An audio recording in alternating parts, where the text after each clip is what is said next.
नमस्कार, आप सभी दर्शकों का रिपोर्टर पोस्ट में स्वागत है। और अगर आज हम पूरे दिन भर की झारखंड की बात करें तो झारखंड में कई सारे ऐसे महत्वपूर्ण चीज़ें देखने को मिली और निर्णय भी सुनने को मिले जो कि झारखंड वासियों के लिए काफ़ी ज़रूरी थे। आपको बता दें कि जिस तरीके से सुप्रीम कोर्ट से पूजा सिंघल को लगभग 8 महीनों के बाद अंतरिम बेल मिली है, वो भी उनकी बेटी की तबीयत खराब का हवाला जो है वो दिया जा रहा था और बताया जा रहा था कि उनकी बेटी की तबीयत काफ़ी ज़्यादा खराब है। आज इसको लेकर के हम चर्चा करेंगे, साथ ही साथ अन्य जो 2 मुद्दे हैं हमारे पास। अगर हम बात करें तो राज्यसभा चुनाव 2016 के मामले को लेकर के भी ईडी ने कुछ रिपोर्ट जो है वो मांगी है और साथ ही साथ अब ठंड को देखते हुए प्राथमिक जो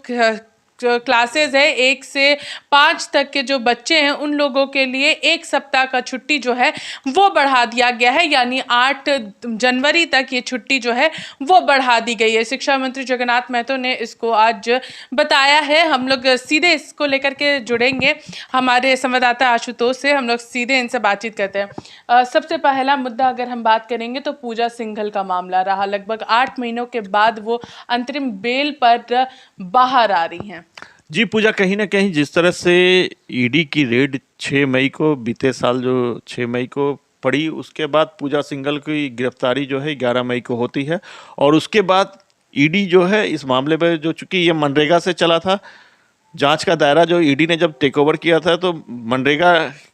कि जो घोटाले हुए थे मनरेगा में, जब वो खूंटी पे कार्यरत थी, उस दौरान जो मनरेगा में जिस तरह के घोटाले हुए थे, उसको लेकर के ईडी ने इस केस को लेकर के रेड मारा था। उसके बाद धीरे धीरे ये जो मामला है खनन घोटाले तक जाकर पहुंचा है। अब देखना होगा कि आने वाले दिनों में ये घोटाला या ईडी की जो दबिश है वो कहाँ तक पहुंचती है। लेकिन अगर पूजा सिंघल की बात करूं तो पूजा सिंघल के लिए एक बड़ी राहत है, तात्कालिक राहत ही है, लेकिन एक बड़ी राहत है कि वो लगभग 8 महीने 7 महीने 23 दिनों के बाद वो जेल से बाहर आज निकलेंगी। और अपनी, हालांकि वो जो ग्राउंड उन्होंने दिया है बेटी की मेडिकल रिपोर्ट के आधार पे उनको जो है ये बेल मिली है, लेकिन उनके लिए एक राहत वाली खबर है। जहाँ तक अगर बात करूँ कि ठंड का इन दिनों बहुत झारखंड में बहुत ज़्यादा ही प्रकोप बढ़ गया है, और ठंड को लेकर के जिस तरह से स्कूली जो छोटे बच्चे हैं, खास करके जो प्राथमिक विद्यालय के जाने वाले जो बच्चे हैं छोटे छोटे, चाहे वो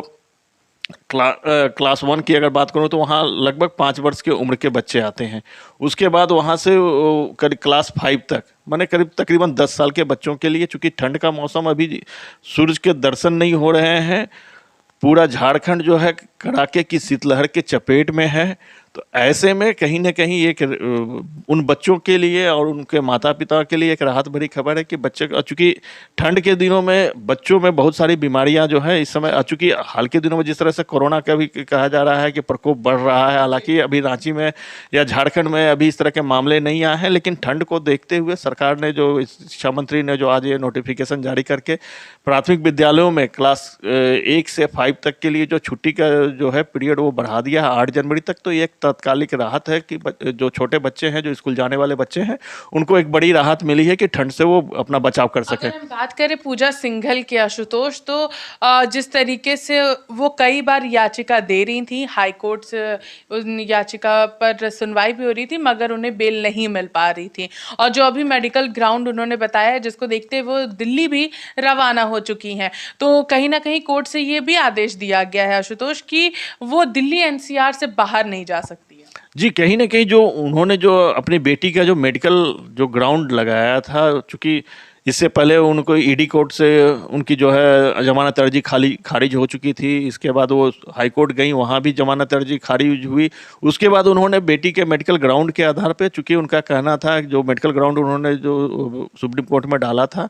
कि उन बेटी की सेवा के लिए कोई और नहीं है। ऐसे में एक माँ के रूप में कहीं ना कहीं माँ से बच्चों का गहरा जुड़ाव और लगाव होता है। तो ऐसे में कोर्ट ने भी इस मुद्दे को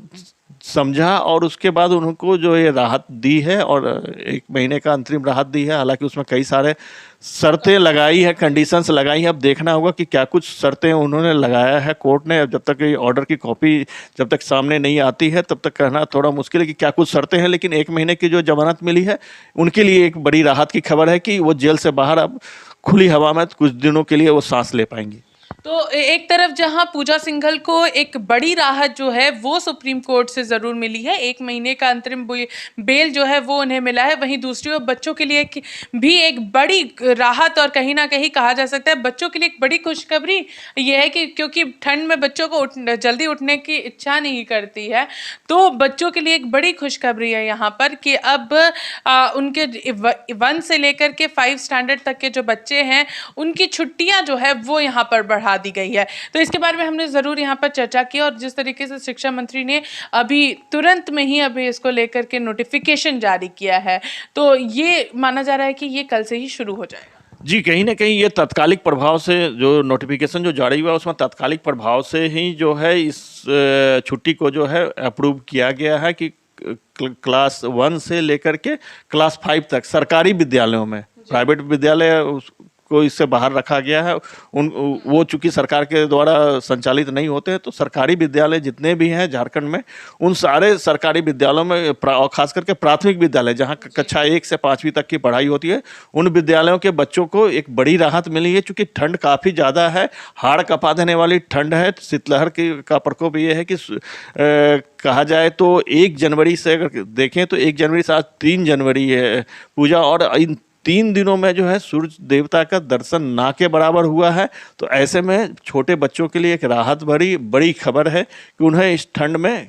स्कूल जाना नहीं पड़ेगा। अगर बात करें झारखंड में, तो एक बार फिर से ईडी की दखलंदाजी जो है वो झारखंड में बढ़ती हुई नजर आ रही है। आशुतोष, जिस तरीके से ईडी की दबिश और साथ ही साथ उनकी जो दखलंदाजी जो है वो झारखंड में काफी देखने को मिल रही है। राज्यसभा चुनाव 2016 के मामले को लेकर के ईडी ने जांच रिपोर्ट जो है वो मांगी है, तो क्या लग रहा है कि एक बार फिर से ईडी की दबिश झारखंड में नए साल में भी देखने को मिलेगी? जी पूजा, मैं बता दूं कि जिस तरह से पूजा सिंघल के बहाने, मनरेगा घोटाले के बहाने ईडी ने यहां प्रवेश किया था, वो धीरे धीरे अब बढ़ता हुआ खनन घोटाले से लेकर के अब 2016 का जो मामला था, जो राज्यसभा चुनाव का, उस समय जो है 2 यहां से राज्यसभा के उम्मीदवार जो है जीत करके भाजपा ने भेजे थे। एक थे मुख्तार अब्बास नकवी और दूसरे महेश पोद्दार, जिसमें मुख्तार अब्बास नकवी तो पहले राउंड में ही जीत दर्ज कर ली थी, लेकिन माफ़ करेंगे,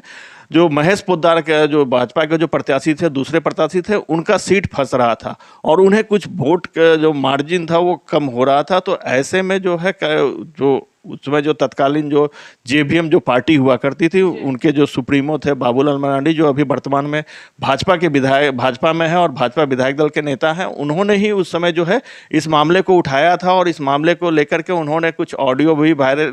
जो मीडिया के माध्यम से जो सामने आया था वो उन्होंने ही उपलब्ध कराया था और ये आरोप लगाया था, जिसके बाद चुनाव आयोग हो गए थे और चुनाव आयोग ने इस मामले में उसके बाद जो है प्राथमिकी दर्ज करने का निर्देश दिया था। अब उसी मामले को ईडी टेक ओवर कर रही है। जिस तरह से उसने झारखंड पुलिस से इस मामले की, इस केस की जो सुपरविजन की रिपोर्ट मांगी है, तो कहीं ना कहीं धीरे धीरे ईडी की जो है दखलंदाजी झारखंड में बढ़ रही है और ये झारखंड के लिए शुभ संकेत नहीं है, क्योंकि जिस तरह से भाजपा पे ये आरोप लगता रहा है और जिस तरह से ईडी की दखल बढ़ रही है, तो ये आरोप अब धीरे धीरे सच साबित होता दिख रहा है कि जितने भी गैर भाजपा शासित राज्य हैं, उन राज्यों में केंद्रीय एजेंसियों का जो है दुरुपयोग हो रहा है और केंद्रीय एजेंसियों के दम पर जो है कहीं ना कहीं सरकारों को, जो गैर भाजपा शासित जो सरकार हैं, चाहे वो झारखंड हो या फिर जिस तरह से बंगाल में भी देखा कि बंगाल में जो है ईडी गई, वहाँ भी किस तरह से रेड पड़े, छापे पड़े। झारखंड में देखा कि मनरेगा के बाद ये बढ़ता जो है खनन घोटाले मुख्यमंत्री तक इसकी जांच की आंच पहुंची। तो कहीं ना कहीं ईडी की जो है दबिश जो है बढ़ रही है। अब देखना होगा कि ईडी जिसने झारखंड पुलिस से जो इस मामले की सुपरविजन रिपोर्ट मांगी है, तो उस सुपरविजन रिपोर्ट को देखने के बाद क्या कुछ निर्णय जो है ईडी लेती है, इस मामले को टेक ओवर करती है, ये क्या करती है, ये देखने वाली बात होगी। जी पूजा, तो पड़ोसी राज्य बंगाल, वहां पर भी ईडी की दबिश देखने को मिली। छत्तीसगढ़ में भी इसकी दबिश जो है वो साफ तौर पर देखने को मिली। मगर हमारा पड़ोसी राज्य जो है बिहार, वहां पर सीबीआई और आईटी की ओर से जो दबिश है वो देखने को मिल रही थी। तो कहीं ना कहीं कहा जा सकता है कि क्या झारखंड, छत्तीसगढ़ और बंगाल के बाद अगला नंबर बिहार का होगा। ईडी की दबिश को देखते हुए क्या एक बार फिर से जो ईडी की दबिश है वो बिहार में होगी और जितने भी अभी तक जितने भी स्टेट में ईडी की दबिश हुई है वहां पर वो गैर भाजपा शासित राज्य है। तो अब देखना है। जी बताना चाहूंगा कि जब बिहार की बात आ रही तो बिहार में भी केंद्रीय एजेंसियों का जो है प्रयोग किया गया। आईटी का रेड हो, चाहे सीबीआई की रेड हो, चाहे उस मामले में जो है कि जो कि रेलवे में जो नियुक्तियां हुई थी, कहा जा रहा था कि लालू प्रसाद जिस समय रेल मंत्री थे उस समय नौकरी के बदले जमीन मामले में जो है ये रेड पड़ी थी। और इस मामले में जो तेजस्वी यादव जो अभी वर्तमान में बिहार के उप मुख्यमंत्री हैं वो जमानत पे भी हैं। तो इस मामले में आने वाले दिनों में ये जरूर देखने को मिलेगा कि ईडी जो है इस मामले में धीरे धीरे प्रवेश करेगी। चूंकि अभी आईटी और सीबीआई का प्रवेश हुआ है, आने वाले दिनों में जरूर जैसे जैसे मामले के परत और खुलेंगे या मामले में और ज़्यादा तहकीकात जो सामने जो अभी जो जांच जो रिपोर्ट जो आएगी, जो क्या कुछ इसमें निकला है, कितने संपत्ति निकला है, क्योंकि जो भी ईडी के जो मामले हैं जो 50 लाख के आसपास जाते हैं, क्योंकि झारखंड में जिस तरह से आपने देखा चाहे विधायक कैश कांड हो, उन 50 लाख के आसपास जो कलकत्ता में राशि पकड़ी गई उसको भी ईडी ने टेक ओवर किया। इसके बाद कैश वाला जो राजीव कुमार का जो मामला था, जो कि खनन घोटाले से कहा जा रहा है कि कैश पीआईएल को मैनेज करने के लिए, तो धीरे धीरे ये मामले जो है ईडी अपने हाथ में लेते जा रही है। तो आने वाले दिनों में अंदेशा जताया जा रहा है कि गैर भाजपा शासित राज्यों में ईडी का दखल अंदाजी बढ़ेगा। तो कहीं ना कहीं कहा जा सकता है अब साफ तौर पर कि अगला ठिकाना बिहार होगा ईडी का। क्या इस नए साल में अगला ठिकाना ईडी जो है वो बिहार को बनाती है और वहां पे अपनी दबिश दिखाती है? तब तक के लिए बने रहिए रिपोर्टर पोस्ट के साथ।